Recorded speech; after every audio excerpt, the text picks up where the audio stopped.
But yeah, it's funny because some of my hits were on accident and some of my hits were on purpose.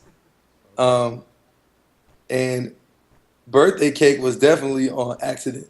You know what I'm saying? Birthday Cake was definitely for Christina Milian first. And I kind of feel like it was early on in our career. We were young. And for those of you who are early on in your career and you're starting off, I just want you to have so much confidence in the fact that you may not know what you're doing. That's fine. You know what I'm saying? That's totally fine. Um, it's totally fine to just go in the studio and make what you think is cool and follow your gut instincts, so forth and so on, because that's how that track came about. Um, One of my philosophies when it comes to making music is to be inspired by sounds. So if y'all listen to Birthday Cake when it comes on and you hear that that crazy sound, I was just sitting there like, man, yo, this sounds crazy. Like, I think I'm gonna use it just because I never heard it before, and it was crazy. You know what I'm saying? And that fearlessness to just try and go for it is what makes your music sound urgent and stand out.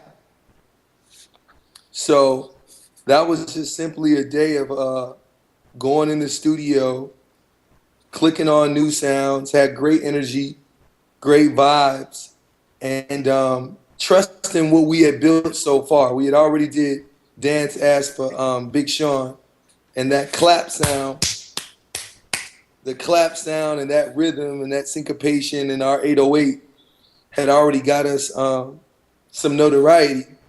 So yeah, Birthday Cake was like the cousin to that other track. And luckily, there was an A&R by the name of Karen Kwok, who when the Christina Milian song didn't work out, she heard the track and was like, yo, this track is crazy. So she took the track and sent it to a writer that she really believed in by the name of The Dream. Has anybody heard of The Dream?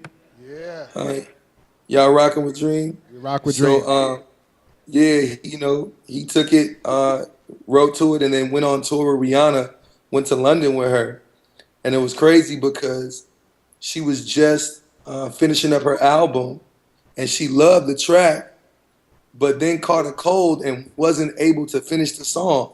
So Birthday Cake, if you remember, was just a snippet on Talk That Talk. You know what I'm saying? And I remember my partner and I, we had a little fight in the street that night because he was excited about being on Rihanna's album, and I was pissed that we were an interlude. And I'm just like, look, man, this is finally our big moment where we can be on a Rihanna album, and they gave us an interlude.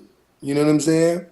But little did I know that the remix was gonna come about, that she was gonna call her ex-boyfriend Chris Brown, and that song would later on become a moment in time, like a moment in pop culture.